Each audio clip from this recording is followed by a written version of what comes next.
में असाइनमेंट का सॉल्यूशन देखने वाला है। फर्स्ट क्वेश्चन है आप लोगों को, जिसमें कि आप लोगों को दिया हुआ है ग्रुप 1 एलिमेंट, जिसमें कि lithium, sodium, potassium, rubidium, caesium, ये सारे के सारे का अगर आप लोग देखो तो इसकी रिएक्टिविटी क्या होती है, डाउन द ग्रुप इंक्रीज होती है। इसी के जस्ट अपोजिट अगर हम लोग 17th ग्रुप के लिए देखें तो इसमें जो रिएक्टिविटी होती है फ्लोरीन की सबसे हाई है, क्लोरीन की उससे कम है, ब्रोमीन की और भी कम है, आयोडीन की सबसे कम है। तो इसका काउज क्या है? तो इसका मेन काउज है कि आपका जो फर्स्ट ग्रुप एलिमेंट है ये मेटल है, और मेटालिक प्रॉपर्टी क्या होती है? मेटालिक प्रॉपर्टी आपको डाउन द ग्रुप इंक्रीज होती है, इसलिए हर किसी सक्सेसिव मेंबर का जो रिएक्टिविटी होगा वो इंक्रीज करेगा मेटल के लिए। बट नॉन मेटालिक प्रॉपर्टी क्या होता है, डाउन द ग्रुप हम लोगों को डिक्रीज होता है।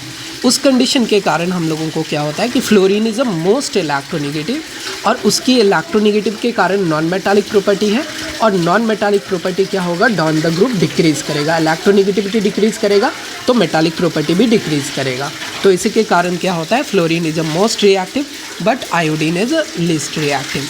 तो इसका मेन काउज यही है, ठीक है।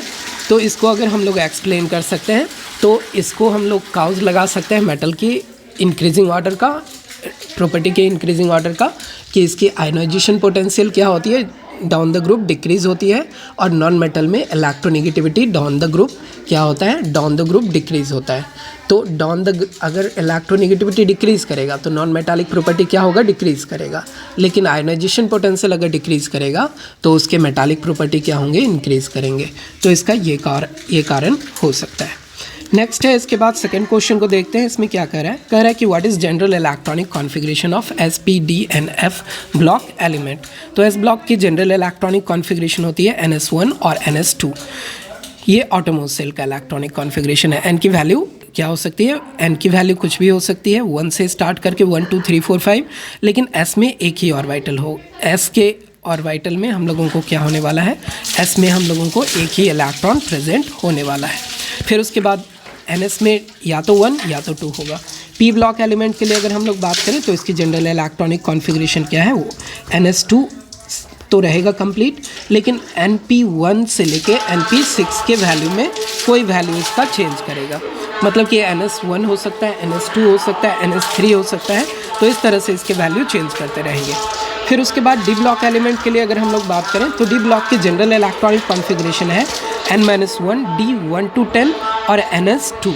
इस तरह का इसका जनरल इलेक्ट्रॉनिक कॉन्फ़िगरेशन होता है। एफ ब्लॉक के लिए अगर हम लोग बात करें तो एफ ब्लॉक में होता है N-2। एफ में वैल्यू चेंज करेगा इलेक्ट्रॉन का 1 to 14, कोई भी वैल्यू हो सकता है, या तो 1 या 2 या 3 या 4 या 5, ऐसे करके ये वैरी करते रहेगा। और इसके डी वाले में भी कुछ वेरिएशन होते हैं, कभी कभी इसमें 1 होता है, कभी इसमें 0 होता है। तो इसके जनरल इलेक्ट्रॉनिक कॉन्फ़िगरेशन में N-1 का 0 से 1 होगा। लेकिन इसका NS2 क्या रहेगा, लास्ट वाला जो ऑर्बिटल रहेगा उसका S ऑर्बिटल क्या होगा, कम्प्लीटली फिल्ड रहेगा। ये P ब्लॉक F ब्लॉक का ये जनरल इलेक्ट्रॉनिक कॉन्फ़िगरेशन है। नेक्स्ट इसके बाद अगर हम लोग क्वेश्चन नंबर 3.30 देखें तो इसमें ये क्या कह रहा है कि electronic configuration and group number, period and group number find out करने के लिए कह रहा है। आपको पता होना चाहिए कि जो पीरियड है ये जनरली एन पे डिपेंड करता है, तो एन की जितनी वैल्यू होगी वही उसका पीरियड होगा, उसमें कोई भी एक्सेप्शन नहीं है। तो अगर एन की वैल्यू 3 है तो हमारा पीरियड 3 होगा, एन की वैल्यू 4 है तो पीरियड हमारा 4 है, एन की वैल्यू 6 है तो वैल्यू हमारा क्या हो जाएगा, हमारा पीरियड 6 हो जाएगा। बचा है अब group number. Group number depend करता है ब्लॉक पे कि एस ब्लॉक एलिमेंट है, पी ब्लॉक है, डी ब्लॉक है या एफ ब्लॉक एलिमेंट है। अगर एस ब्लॉक एलिमेंट है तो ग्रुप नंबर किसके बराबर होता है, NS इलेक्ट्रॉन के बराबर होता है। तो हम लोग फर्स्ट इलेक्ट्रॉनिक कॉन्फ़िगरेशन को देखें तो ये पी ब्लॉक एलिमेंट है, क्योंकि इसके लास्ट NP में 4 इलेक्ट्रॉन है। N का P ऑर्बिटल इसका क्या है, इनकम्प्लीटली फिल्ड है, तो इसके कारण ये P ब्लॉक एलिमेंट है। और P ब्लॉक के लिए रूल क्या है, P ब्लॉक के लिए रूल है ग्रुप नंबर इक्वल होता है 10 + 2 + 10 + NS इलेक्ट्रॉन + NP इलेक्ट्रॉन। तो NS में 2 इलेक्ट्रॉन है और NP में कितने इलेक्ट्रॉन है, 4 इलेक्ट्रॉन है। 10 एक्स्ट्रा ऐड किया जाता है, ये हमारा क्या होगा, ग्रुप नंबर 16 हो जाएगा। तो फर्स्ट का ऑप्शन क्या हो गया, 3N ग्रुप नंबर 16। फिर इसी तरह अगर दूसरा इलेक्ट्रॉनिक कॉन्फ़िगरेशन चेक करें तो ये जनरल इलेक्ट्रॉनिक कॉन्फ़िगरेशन किसको मैच कर रहा है, डी ब्लॉक को। क्योंकि ये NS2 तो कंप्लीट है, लेकिन N-1 का d ऑर्बिटल 1 से लेके 10 तक में, मतलब कि 1 to 10 में अगर कोई भी वैल्यू है तो वो d ब्लॉक के एलिमेंट कहलाते हैं। तो d ब्लॉक के लिए रूल क्या है, NS का इलेक्ट्रॉन प्लस N-1 के d इलेक्ट्रॉन का सम जो होगा वो उसके ग्रुप नंबर के इक्वल होगा। तो ये ग्रुप नंबर हमारा क्या हो गया, 4 हो गया। फिर उसके बाद अगर हम लोग थर्ड के लिए देखें तो ये F ब्लॉक एलिमेंट है, और F ब्लॉक का ग्रुप नंबर फाइंड करने का कोई भी रूल नहीं है, क्योंकि F ब्लॉक के जितने भी एलिमेंट होते हैं ये सारे के सारे क्या होते हैं, ग्रुप नंबर 3 के ही एलिमेंट होते हैं। इसलिए इसका पीरियड सिर्फ चेंज करेगा n की वैल्यू के कारण। 6th पीरियड का एलिमेंट है, ये लेंथेनाइट ग्रुप का मेंबर है, और इसके बाद हम लोगों को इसका जो ग्रुप नंबर होगा, ग्रुप नंबर इसका क्या होगा, 3 होगा। नेक्स्ट क्वेश्चन नंबर 3.32 को अगर चेक करें तो इसमें ये क्या कह रहा है, ये कह रहा है कि predict the formula of the stable binary compound that would be form by the combination of the following pair of element. ये आप लोगों को इलेक्ट्रॉनिक कॉन्फ़िगरेशन के हेल्प से, ऑटोमोस सेल का इलेक्ट्रॉनिक कॉन्फ़िगरेशन आप देखो तो इसमें जितने इलेक्ट्रॉन इसके वैलेंस इलेक्ट्रॉन होंगे, ये क्या करेगा, क्रॉस मल्टीप्लिकेशन करेगा, और इसका केमिकल फार्मूला हम लोगों को क्या होगा, जैसे कि हमारा लिथियम के लिए वैलेंसी फैक्टर 1 है और ऑक्सीजन के लिए 2 है, तो हमें क्या करना होगा, क्रॉस मल्टीप्लिकेशन कराना होगा। लिथियम के 2 एटम जब इन्वॉल्व होंगे तो हर एटम एक इलेक्ट्रॉन पार्टिसिपेट करेगा, और ऑक्सीजन का सिंगल इलेक्ट्रॉन 2 इलेक्ट्रॉन को पार्टिसिपेट करेगा। तो ये क्या होगा, ये इसकी मतलब कि केमिकल फार्मूला होने वाला है।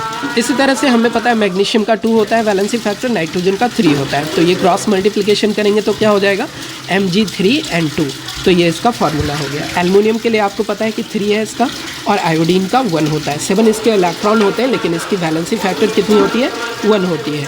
तो अगर 1 से इसको मल्टीप्लाई करें, क्रॉस मल्टीप्लिकेशन करें, तो Al का तो सिंपल रह गया एल्युमिनियम के लिए, और आयोडीन के कितने हो गए, 3 हो गया, Al(I3). फिर सिलिकॉन के लिए बात करें तो सिलिकॉन का 2 होता है, ऑक्सीजन का भी, सिलिकॉन का 4 होता है, कार्बन फैमिली का एलिमेंट है, और ऑक्सीजन का 2 होता है। तो इसमें 2 कॉमन है, इसमें क्या है, 2 कॉमन है दोनों जगह। तो 2 को अगर हम लोग कॉमन लेते हैं तो बचेगा क्या, बचेगा आपको सिलिकॉन का 2 और ऑक्सीजन का 1। इसका फार्मूला क्या हो जाएगा, Si का सिंगल एलिमेंट और ऑक्सीजन का 2 एलिमेंट, तो ये हो जाएगा SiO2। फिर उसके बाद फास्फोरस के लिए देखें, फास्फोरस की वैलेंसी फैक्टर 3 होती है, और इसका फ्लोरीन का 1 होता है, तो ये फार्मूला क्या हो जाएगा, PF3 हो जाएगा। फिर उसके बाद फास्फोरस का एक और वैलेंसी फैक्टर होता है जो कि 5 होता है। तो इस कंडीशन में अगर हम लोग इसको चेक करें तो इसकी वैलेंसी फैक्टर 5 अगर हम लोग कंसीडर करें तो फार्मूला क्या हो जाएगा, PF5 हो जाएगा। 71 नंबर एटॉमिक नंबर अगर किसी का है, क्वेश्चन नंबर ई को कह रहा है कि एलिमेंट 71 एंड फ्लोरीन। आपको पता है कि ये कौन से सीरीज़ का है, लेंथेनाइट सीरीज़ का है, और लेंथेनाइट सीरीज़ में ये सबसे लास्ट एलिमेंट ल्यूटियम है, और इसका भी वैलेंसी फैक्टर कितना होगा, 3 होगा। आयोडीन का वैलेंसी फैक्टर 1, तो इसके लिए हम लोगों को इसकी फार्मूला क्या हो जाएंगे, LuF3 हो जाएगा। तो इस तरह से इसके इलेक्ट्रॉनिक कॉन्फ़िगरेशन होंगे। तो इस तरह से हम लोग लास्ट क्लास के असाइनमेंट को कंप्लीट करते हैं। आज की वीडियो को हम लोग यहीं पे स्टॉप करेंगे। थैंक यू बच्चे।